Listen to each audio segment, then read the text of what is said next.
Welcome to Pending Final, the podcast about all things visual effects.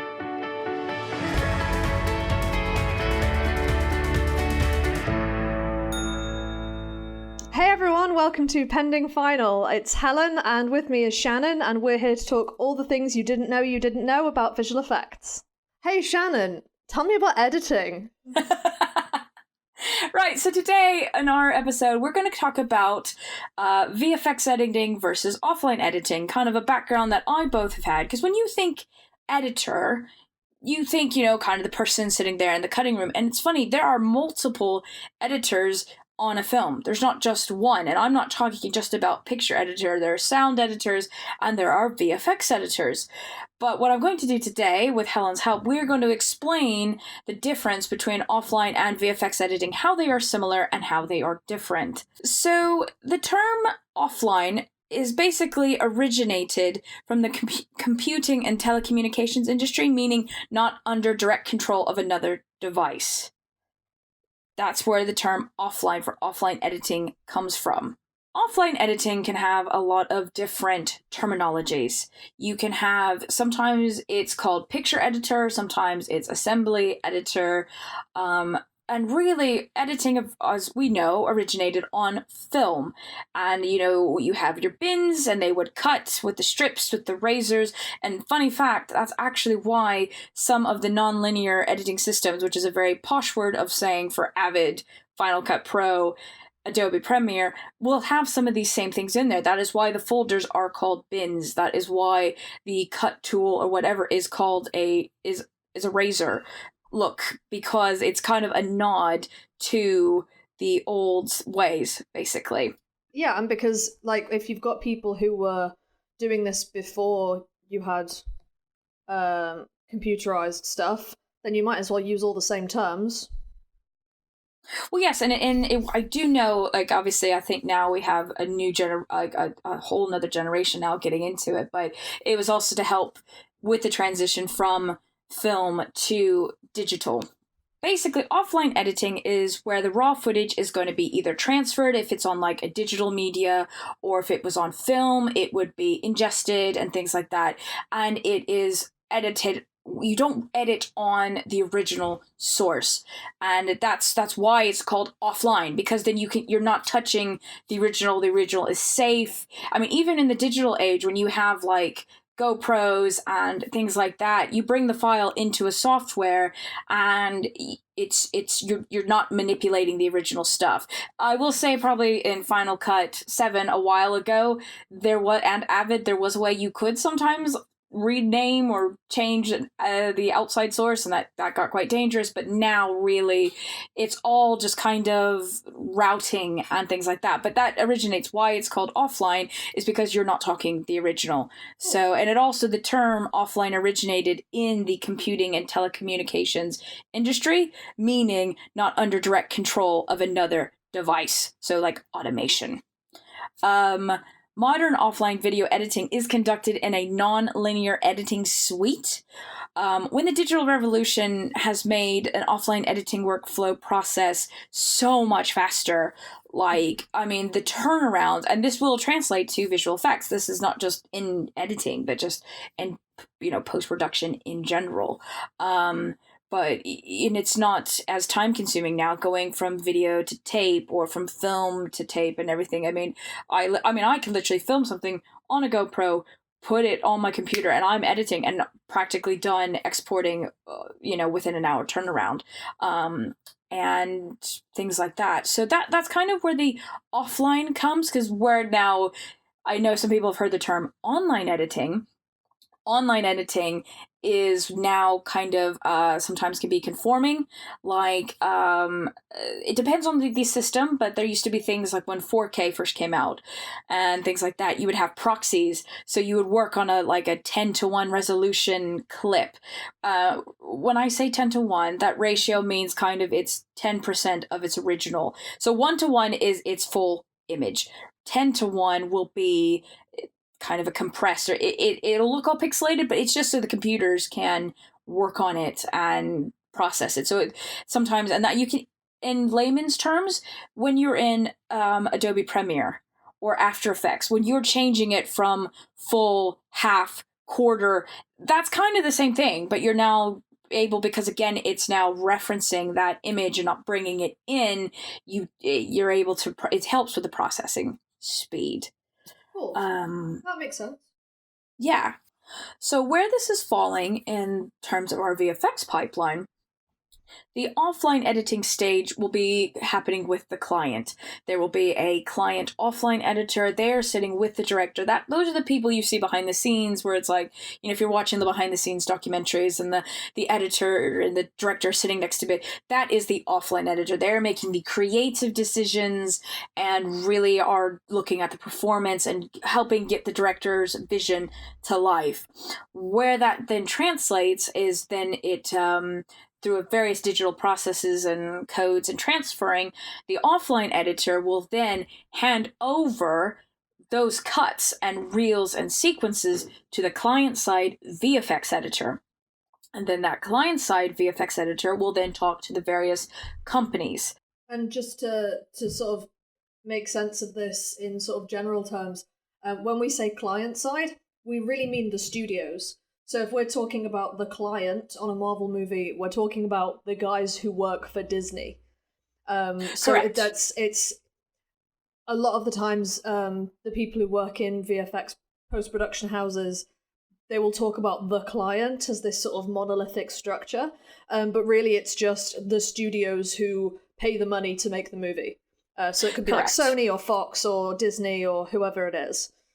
Correct. Obviously, because Disney are buying everyone right now, Disney is pretty much always the client. Yes, pretty much. Disney, I guess so. With especially now with the Fox transfer and everything. Yeah. So how does the offline editor get it to the VFX editors? This is done through a series of kind of codes, and kind of like a text document almost. The old school way is called an EDL, which stands for an edit decision list, or an XML, which I'm actually not quite sure what XML is, but it's very similar to HTML and things like that. It really is just a document that will say, okay, this clip that is found at this path is this long and is in this part of the timeline, go. And it really is a way just for how softwares can speak to each other. I mean, it's very common practice to say, if you need to have something opened in a different software, that you can have an XML used to get to, I'm going to drop some names here, but from Nuke Studio, or sometimes it's even sometimes used as a workaround. If, say, you have an older project of Premiere and then a newer one, you can actually go backwards by doing an XML export and then just putting that in your Premiere. There's a little tip for you there. But anyway, so what happens is the clients will send these XMLs, EDLs, but then they will also send kind of what we call a reference QuickTime, which is literally what it sounds like. It is a low-res version of the QuickTime, of the cut. Yeah, so you can eyeball to make sure that what they've sent you in the document is the same as what you've got in the... Correct. Yeah. Yeah, it's a visual kind of check. A client-side editor will then package it up in a package. These are usually called turnover. Now, there is a production side. Maybe Helen can kind of slightly chime in for this part, but we will get packages called turnover, and there'll be various things in there, like a comp or a count sheet, whereas basically each shot will have a sheet that has various details on it. So it might be the raw file name. It will be what we call a comp, C-O-M-P, and cut ranges. So every shot has something called handles, and this depends from from show to show, things like that. I've worked on things where you have 8-frame handles, 25-frame handles, 48-frame handles, and most things are in seconds, so 24 frames per second, so that's 2-second handles on either side. One of the reasons why we do this is because, say if the client's like, because what will happen is while the visual effects are going, they could still be kind of amending the cuts and things like that. So if you have these extra set of frames, and you'll hear the term work into the handles, we're able to slip and slide, and we're not losing time, or, we don't have to basically work, get a whole new set of clips. And yeah, we don't have to get the scans redelivered because we've already got that little extra bit of wiggle room. But it's funny that Correct. You say that you work in seconds, because to me, I've never even thought of the handles being anything other than 4 frames or 8 frames. I've never even thought that's a second, or that's a quarter of a second, or anything like that, because I'm just like, that's 4 frames, that's 4 pictures. Yeah. Well, I mean, it is interesting, and it really does vary because, I've worked on some shows or commercials or whatever that sometimes it literally is just 8, and others it's 48, and it's insane. So, and again, I think that is definitely pure to taste, to show, and things like that. Well, that's the thing, is that it's logically, you want to have as much wiggle room as possible to slide those shots back and forth so you can get that exact right cut at the end of it. But every frame that is delivered to a VFX vendor costs the studios money. So they might want 48 frames worth of extra work to be done, but if every frame costs an extra certain amount of money, they need to be careful whether they want the flexibility of having those handles or they want to hit their budgets. Correct. So what is a normal bog standard day for a VFX editor? And it almost sometimes is separated into 2 separate things. You will have, it sometimes almost feels like 2 separate shifts, because it'll be either a morning or an afternoon where you'll have basically all that turnover. So you'll get the turnover from the client. Some places I've been, it's an email saying, hey, we have received this package from the client. And you go down and you download it and you put it in our special editorial workspace. And, there's a lot of various security things that kind of happen, because a lot of these shows, the amount of folder structures is insane. Because again, you have to realize there's 14, 15 different departments all working on a show, all in a folder structure under a shot. Yeah, and a whole bunch of different softwares, and sometimes they're different sites and all sorts. So yes, file management is key. It is very key. File management is fun. Don't laugh. No, I enjoy it. Don't get me wrong, but I'm laughing because it's all it takes is just the difference between a space or a non-space, a capitalization or a non-capitalization, and it just all goes belly up. So that's why I'm giggling. It's I love file management. Try to be the best at it, but so we will then get it and kind of start what is the turnover process. So that's, again, we will kind of go, okay, great, we got a brand new edit for the GI sequence, and again, kind of like we discussed, I think we discussed in some other episodes, that these scenes and shots will have letters and numbers that will correlate for some things. You know what? I don't think we ever brought this up. Oh, do you want to slightly touch on that? Sure. Every shot in your movie that requires visual effects work doing on it needs to have a unique signifier, which, let's call it a shot number, because that's what we call them. And each of those shots usually belongs to a scene. So it could be just like any movie. You've got a scene where they're in an airplane, and they've got a scene where they're on a boat. And those are 2 different scenes, so they'll be numbered differently because one comes after the other. So one is scene 1 and the other one is scene 2. And one might be called AR for airplane, and the other one might be called BS for boat scene. And what the shot name generally has is, not always, but quite often they will have that scene number so that you can have everything in order. Having the name of the scene there is a helpful little memory jogger, really. So I can still remember shot names from the first film I worked on, Hercules. And that's I didn't realize you worked on that. Yep, with Dwayne "The Rock" Johnson. And so I can still look at a shot during the movie and I can be like, yes, that's LL6 or something, because Of course it is. And each one of those just gets burned into your memory once you're on the show for a long enough time. Some shows are great where the scene will start with an 01, and that means great, that's scene 1. Sometimes not. It's a shame because that would be so easy, but then yes, you'll have the various letters like FB. Every show has an FB, which is either fire battle, final battle. There's always, if it's like an epic film, FB is definitely one of them. The letters are generally useful for jogging your memory, and then the numbers are quite simply, well, I say quite simply, usually they are the order in which they come in the scene. So the first one is 1, 2, 3, 4, 5, except because things are so prone to changing in visual effects, they will usually be increments of 10. So the first shot will be 10, the next one 20, the next one 30. If they add an extra shot between shots 10 and 20, they can add that as shot 15. Correct. And this I've actually seen, because I've now been a VFX editor in 3 different disciplines. I've been one in commercials, in film, and now recently in television. And yes, it's very much, we leave the zeros, and then if it's like an alternate shot or an alternate take or a completely different angle, but they need it to be a 5, or sometimes if there's even that will be a 2. It leaves that breathing space, so that way you're not like, oh crap, but we already have a 31, 32, 33. It helps so you can make these changes, because like Helen has said, it will change very quickly, and because again, it's a very fluid process. It's not like, when we get the stuff from the offline editor and from the client side and things, it's not like, okay, great, picture's locked, it's done. No. I look forward to the day when I can see that happen in real life. It won't.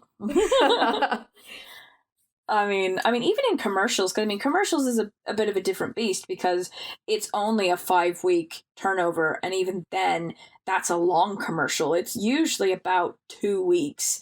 It is very intense. I think it's some of the most intense VFX editing I've ever done, because they want like film standard stuff, but in such a short time, and and they're always, and usually when it's that sort of thing, they'll be very expensive. So it will be companies like Coca-Cola and Samsung and just big companies you've definitely heard of. Oh yeah. So it's kind of intense. Yeah, very much so. It is very intense. It is not for everyone. It definitely was not for me. Which is interesting, because then film is a completely different beast. You could be on a film for almost 2 years, depending on how long the shots are, how big the show is, if it's going to be one where we're doing all the shots, which is actually quite rare for visual effect companies to do an entire film. There's a few. Gravity was one, I believe, was all frame store. I could be wrong. Lion King is all passengers. That said, there was always like the odd little extra thing that gets passed off to another company. Like there might be, say, there's a screen in the background and they want it to have some little graphic on it. They might go, well, it's not worth paying for this huge company to do it. We can just get our internal guys to do it, or another tiny company who specializes in graphics. They can do that one little insert. So even when you think, oh, this whole thing was done by one particular company, there can just be that odd, weird little thing. And often the main on end, so the end credits where you have not just the scroll up the screen, but like flashy images with the beautiful names of the stars and like the director and the producer and all that. That is often subcontracted or contracted out to an entirely different company who specialize in that sort of thing. Yes, and you'll even see it in the closing credits. You'll even see it nowadays saying, oh, opening credits done by such and such, or closing credits done by such and such, which is quite cool, because that also, previs. Gives some cool, and previs, gives some cool stuff in there and things. But the initial turnover, we will cut it up, we talk to production, and there usually is a database of some sort, and this is really key how we are communicating between kind of the trifecta of the production, the support team, and the artists. Because I will get an edit, And let's call it shot. This is literally pulling it out of thin air. It is not for AR10 because I already said AR and BS. Did you? Great. We will do that. So we will go with AR10. So AR10, I will look at it and go, okay, we have two ranges. We look at the lovely comp cut, or sorry, it's called a count sheet. Basically that document I said that will have it's like a paper trail of this shot. And then I'll go, okay, it says we are cutting from 1009 to 1025 with 10 frame handles because I'm going to be rubbish at math. Usually it's 8 or 25, but I can't do math that quickly. So, yeah. 1001 to 1009, so that is still 8 frame handles. But anyway, we have the two different ranges. And like I had described earlier, talking about working into handles and things. What we'll do is then we put that in a database, be it Shotgun or a more of like a house written software or Google Docs. Again, we kind of talked about this in the dailies episode, but we keep a database, but that's where everybody can reference that. That really starts becoming kind of the backbone, because if any discrepancies or anything, you have to have these ranges and you have to be precise. If there's anything it's going to be all things in visual effects for all positions, but if I was to describe visual effect editing, it has to be attention to detail. You really have to be on it. Like, it's a matter of frames. And again, it's like we kind of discussed about like commercials and film and television, that frame is money and you are bidding, and it's very important. And also, we don't want the artists or people to time is of the essence. So we have cut range and comp range. Cut range is how it literally appears in the edit. So that is the first frame on screen to the last frame on screen. Comp range will be your handles like we had discussed. So that is great. We put it in a database, and then there's a form of kind of publishing. So there'd be an online viewing source of some sort. Again, every company is different on how you're able to view it, but there is a local location where everyone can go and look at these reference footage, from the supervisors to production to the artist to editorial. And again, it's a visual representation on how we can look. And it will have usually the burn-ins that will have the wonderful AR10. It will have a frame on probably like the lower right somewhere, so that's also referenced. It'll usually have a date. There's lots of metadata and things whacked on there. And again, it'll apply to different people.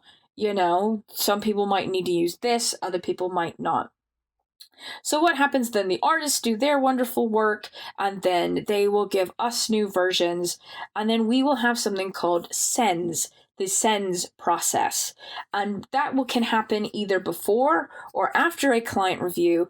And what we do in editorial is we'll get a playlist, and there'll be we'll use common terms here, but there'll be a lot of different kind of presets made up to spec for that show. That is how we send it to client. So for example, some client sends, we could just be sending them back a Avid QuickTime because they're editing in Avid. So they're like, great, let's just see an Avid QuickTime of what you guys have done so far so we can update our edits on our end. Other shows, we are sending 4 different things. Sometimes we are sending EXRs and QuickTimes and high-res QuickTimes and things like that. And all those are presets that have been set with a whole nother department. There's just this job kind of has this like ridiculously expansive list of things, because it isn't just like an offline editor where you are making things be clipped into a particular order.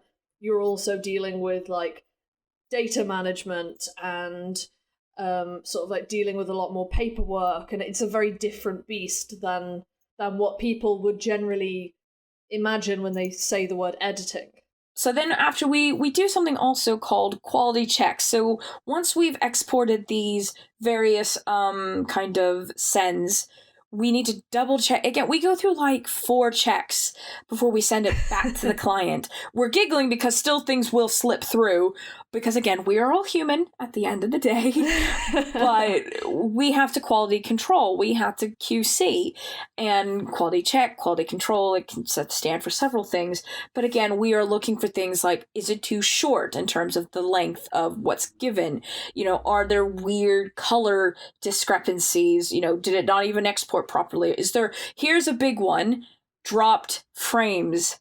Are there dropped frames? That I have had many of a nightmares about dropped frames, because again, you are giving these image sequences, and if a frame drops, it goes black, and it might be for a split second, but hey, we all saw what was it, Fight Club? We all know it still takes one frame, you can still see stuff.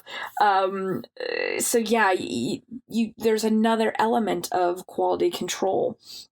And then we package it up, run a couple of security processes, and then it is sent to the client again via either like an Aspira, an FTP, some sort of online data. I don't even think data send. Yes, it's a very secure data send, because I don't even think we send things via a drive anymore, unless there's like something has burnt down. It's pretty. We do. Okay. But yeah, so it can be like a drive, or because I have personally run a drive to a DI before. Like, I've been put into a taxi and sent down to one. So yeah, we still use drives. Oh wow, okay. Guys, sometimes gotta go old school. And then really it's kind of starting the process over again. It's interesting because when you put it in that sense, it's kind of like, so is that it? You ingest the footage, you combine the edits, you document if there's any edit changes, and then you send updated stuff to client. But you're understating the amount of work that first part entails. Yes. Like, editors are busy all day doing that. Like, it's not just you come in, you press a button and it does it. Like, you have to actually do that work. Yes, and it's interesting, and I'm learning now, kind of doing VFX editing in 3 different disciplines and things. Some things and some places are automated, some aren't. Like, one place, all the edits were run through a data lab, and all the color and stuff was all baked in. They did all the back end stuff and then gave it to us, and then we just had to look at the edit, and then we talked through Nuke Studio and things from the artists, and then we did more reviews that way. Another place was, we are manually doing all the Linux commands and sending the emails and corresponding with the clients and all sorts of stuff. And then another place, it's, okay, turnover is a bit automated, so you don't have to do all the Linux commands, but you have to, do more of the daily sessions. So it's very interesting that when you put it in a nutshell, yeah, it only sounds like 4 or 5 things, but then actually every place is different, and it's not in the box, here you go, this is VFX editing, and you have to be quite flexible and be able to just be able to be flexible, for lack of a better term. You also really need to have a little bit of client-facing skills. You wouldn't think it at first. Yeah. Because you're in the back of the room. But you need to have that pleasant, especially when things are kind of breaking. Stressful, yeah. Yeah. If you've got a really grumpy client at the front of the room and they're just like, why isn't this working? Why can't I see the thing I want to see? Why isn't it done yet? It's essentially like, it feels like an attack on you, and being able to just be like, we're dealing with it, here's an ETA or an explanation or anything like that, just being able to be ready with an answer that isn't like levels of a snark. That is actually a crazy good skill to have. It really is. Like, and it's you have to kind of take it on the chin, because you have to almost kind of keep everybody calm. Because some places, it was interesting because like one place, they were like, you do not talk to clients when you come in. You do not. You are not to be you heard. are a ghost. Yes, you are just not even to be seen. Just you you're not even supposed to even look like you exist. And you're like, okay. And then you go to another place and they're like, yeah, we kind of need to know, like, if something's going wrong, so it's okay, can you please just speak up? And I'm like, oh, okay. So again, every place is different, but I think over time you learn to kind of gauge and things like that. You have to kind of have a keen eye to listen to speech patterns. Again, I know that sounds ridiculous, but when someone's talking about a shot, you can almost tell when they've wrapped up their thought. Some places they have cue words like, okay, great, we're gonna bank this, or, yeah, we'll put that to this and that. Helen's laughing because, again, these are pending more kind of final. production terms. Approved final. But the thing is it's um, not just editorial who need to have that skill, like also production, because yes. just being able to, part of production's job, just going off on a tangent here, but part of production's job is to help manage those daily sessions and to make those client reviews and make sure that, like, things are being covered and that you are taking the right notes and that you're looking at the right things. Yes. Like you said, some places they would rather be seen and not heard. Some places they are part of the review and they're saying, okay, this is next, that sort of thing. But being able to be like, okay, they're starting to drift off. Now is the time to be like, here's the next thing. And for editorial, it's like, okay, they're starting to drift off. You can say, okay, should we move on to the next shot? Oh, I never say that. You just see, I've been in places where like editorial have been given the agency to do that. Ooh, so I haven't. I do. I particular did shows. I did the other day. Cheekily, I could tell they were done talking about the shot, and then we're starting to randomly talk about something else. And bless her, the person next to me was writing their notes. So I actually, because we have a list of what to do, I went to the next shot and then just kind of little trick, loop it 3 times, and then pause. That is if you are driving the session. Now, obviously, if the supervisor's driving it, then you don't have to worry about that. But 9 times out of 10, they like to watch it a couple times and then go, okay. And also, and here's another big tip: usually without sound. It's only usually animation dailies, because obviously, especially if you're dealing with talking animals or things like that, then you need to hear the sound. But 9 times out of 10, we are dealing with visuals. We don't have to worry about sound. So for animation, they will tend to review things in context. So they'll have a couple of shots either side of it, so that sound isn't just like the looping what over and over again, which can get crazy sometimes, especially if you have a shot that's like 12 frames long and it's just like just constantly. You're just like, please, somebody turn the volume down. And again, this is something that you almost like, this is approved, whatever. Yeah, and this is, again, another kind of thing. You almost, again, have to have that kind of feel the room that you're like, okay, you don't need to hear that. And so it's interesting. There's almost some kind of skills you wouldn't think you'd need to have, but definitely client-facing is a big one. Like, when people are like, why can't I see LA? It's coming. We're working on it. Or, we're just switching over now. It'll be 5 minutes. Always tell them about 3 minutes longer than it actually is going to be. Just to save, just in case something crashes. And you have to definitely put out fires before they even start, just to kind of put it there. But I think that's kind of everything editorial-wise. A big thing is, just really, we do a lot of A/B, so checking to make sure nothing has slipped. We will also document things like if it's a retime or a repo, like a reposition. I'm learning new ones where, like, we have dynamic repo, where it's like it starts and then all of a sudden moves. Animated or a repo. Oh, God! Oh, that one is... Retimes are a nightmare, because basically you have to find the first frame and the last frame, and then figure out the percentage of what the respeed is. And sometimes it is not that simple. Sometimes it's just like a simple ramp, like literally from one point to another, and sometimes it's like a crazy curve because the editors like decided they're going to be super arty about it, and you're just like, why? I almost dread some of those action shots where you see them kind of go, boom, oh like my they go God. super. I'm like, Oh God, did they make it 2 shots? Oh my God, it just, oh yeah. Respeeds So are fun.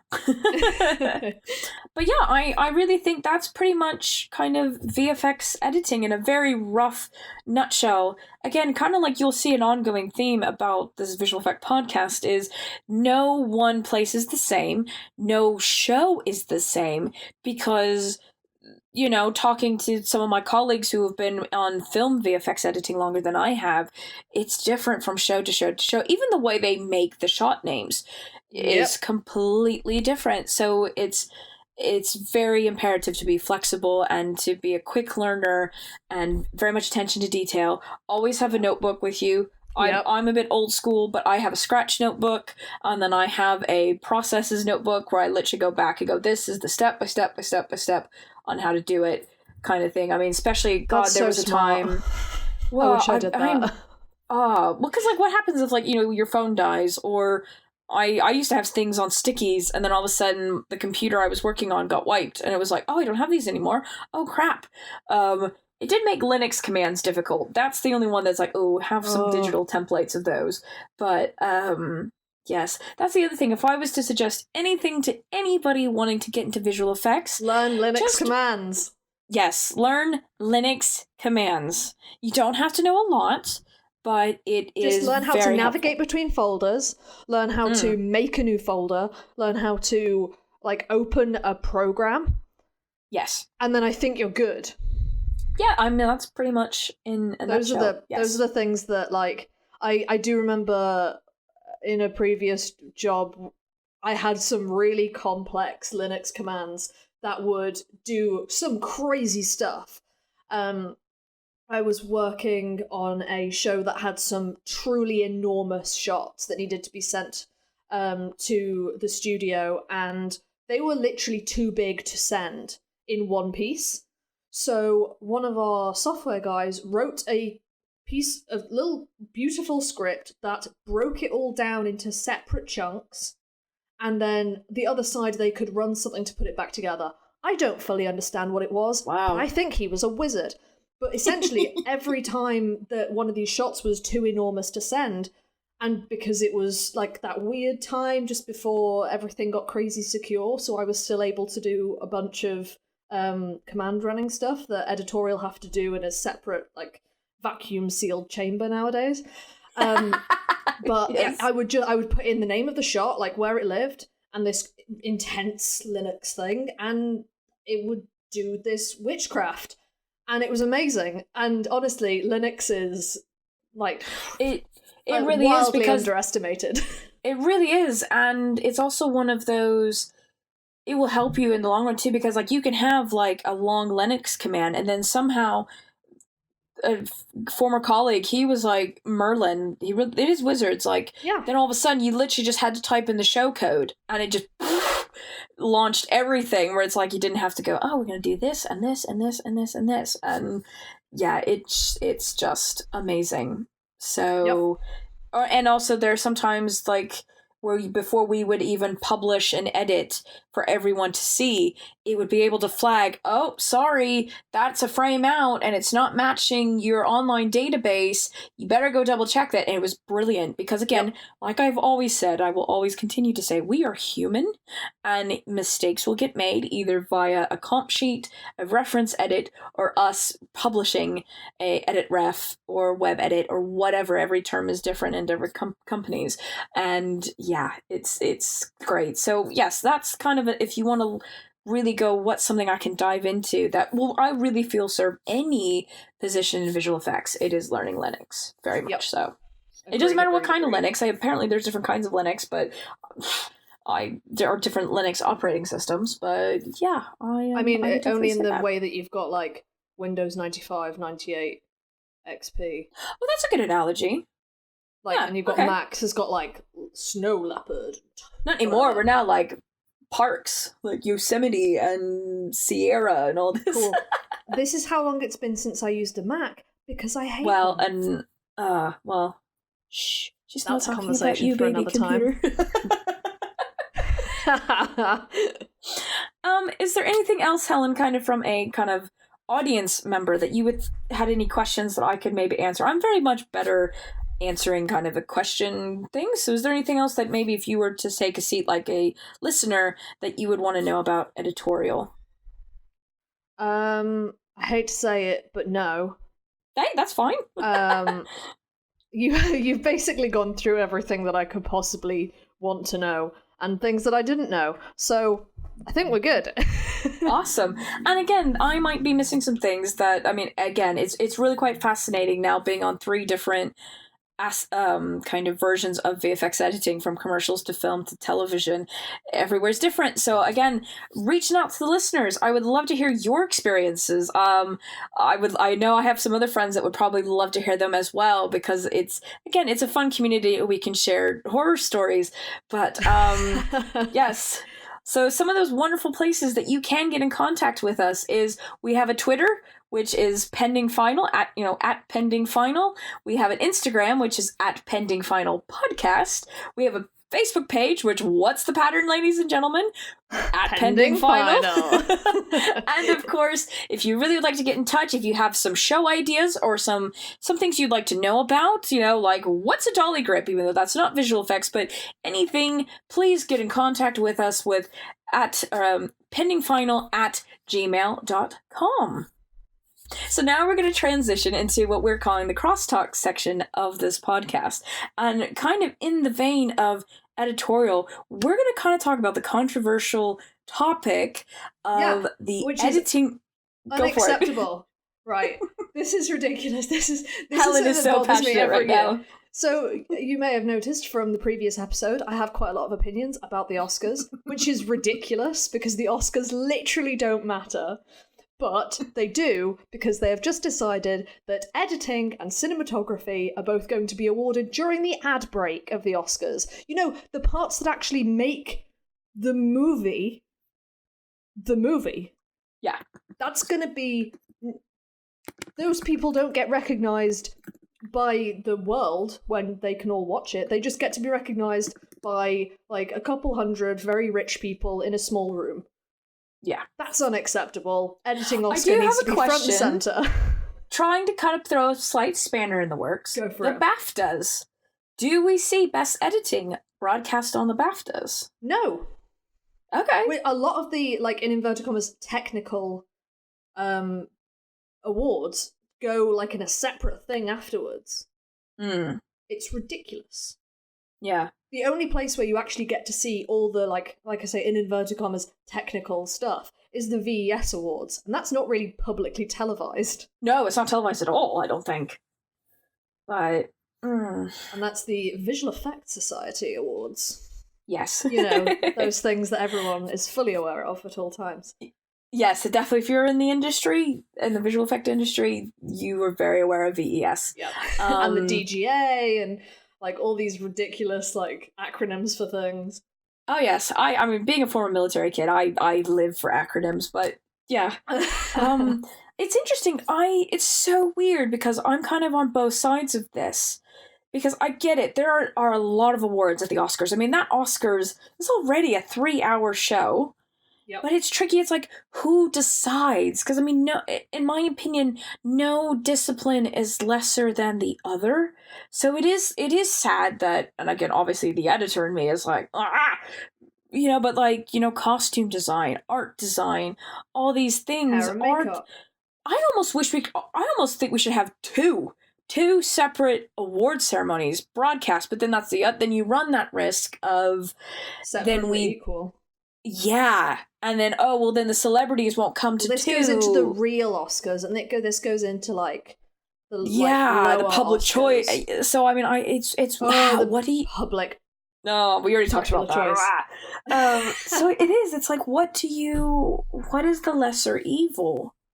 The lesser evil really is we don't spend all that time doing a big song and dance opening number. Well, I'm wondering, because we don't have a host this year. I think we do now. I feel No, like we the news don't. keeps on like rotating whether we're going to have a I don't think so. I think I could be wrong. As of this recording, I do not think they're going to have a host. I think they're making a decision that various people are just going to that's kind of what they do anyway. Come up, do a little gaggle, and then so on and so forth. There's not one host directing the ship. I have a feeling after this year, if it goes well, we will no longer see that. We will no longer see the host. That, And because really, do we lose anything? no, that's what I'm saying. Because everyone else already kind of does a little intro about the said Oscar that they are presenting.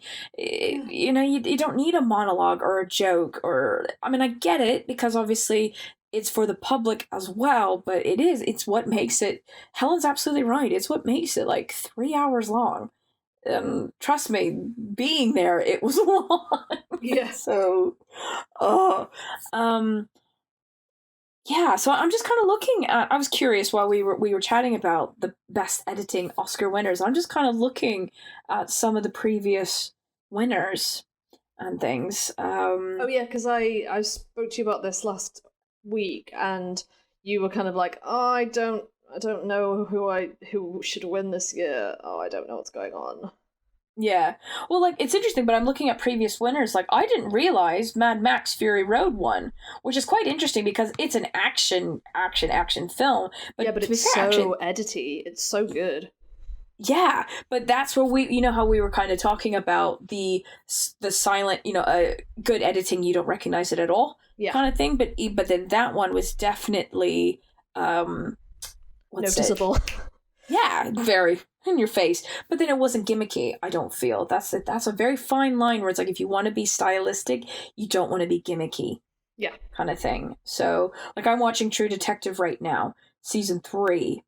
And it's quite interesting, the editing. I mean, they do some, obviously, visual cues as well, but to keep up knowing, okay, we're now in the 60s. Okay, now we're in the 90s. Okay, now we're in present day. yeah. And sometimes it can be really cool. Like, I love it when they will have, like, all of a sudden something from a different time period kind of comes in and it's like someone calling their name or whatever. And then, like, all of a sudden, like, the sound leaves the room and they look, they're like, what? Yeah. I don't know, these kind of audio transitions. Again, best one I've seen that do it, Slumdog Millionaire. Best film that did those kind of and it worked, and it wasn't like, oh my god, that was a bit gimmicky. But yeah. Like sorry, you just said about like something being in the 60s and then being in the 90s, and I've just remembered. Have you seen the Captain Marvel website? No. Oh my goodness, it's like GeoCities hell.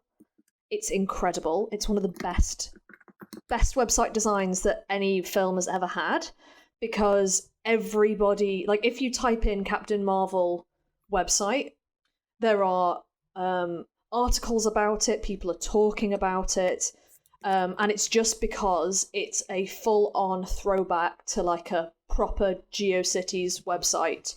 It's got like flashing, like rainbow colored text and like really awfully edited stuff in paint, and man, you need to see it. I'm trying to find it as we speak.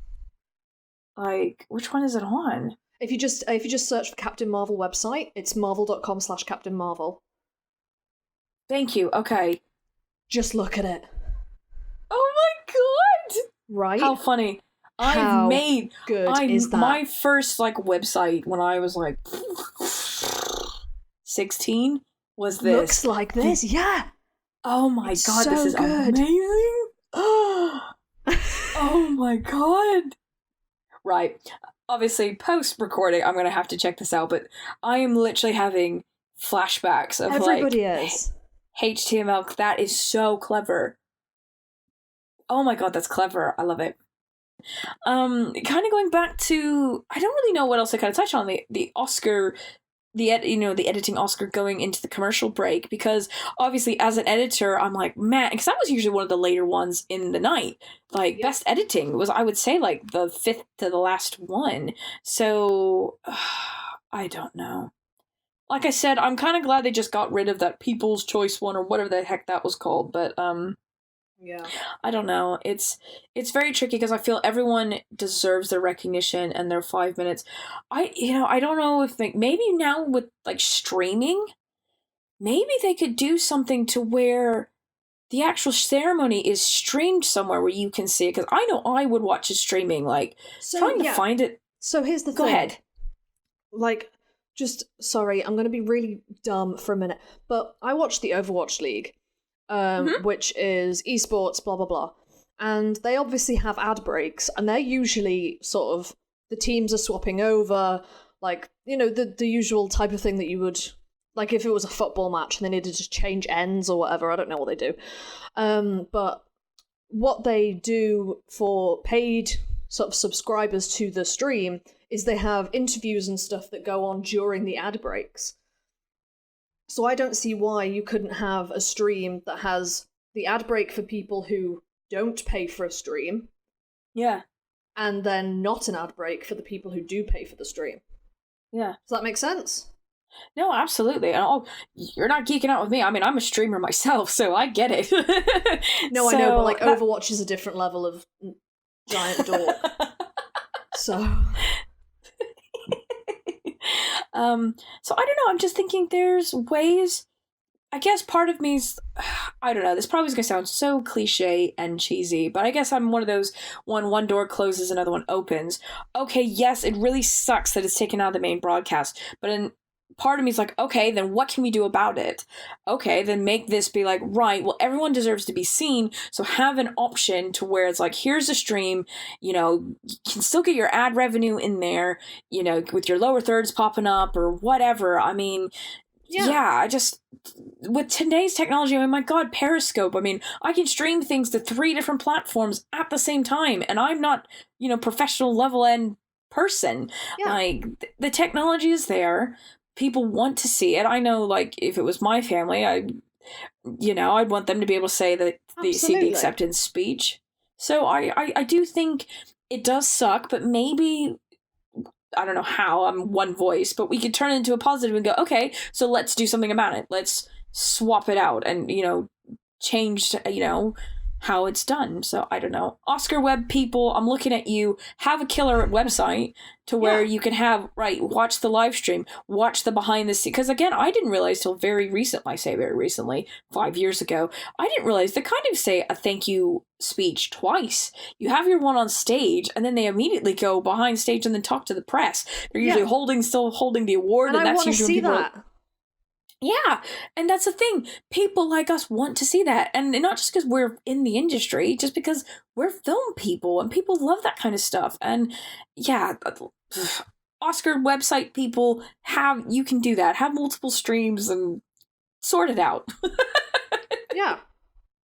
So really, I think that's kind of pretty much where we're going to go with the Oscars and everything, but and that kind of really is a nice kind of in a nutshell editing and VFX editing and everything. So thank you very much for listening to this episode.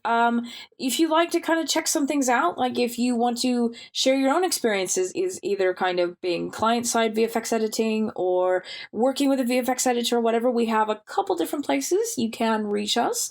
So we have a Twitter, which is @PendingFinal. We have a Facebook page, which is @PendingFinal.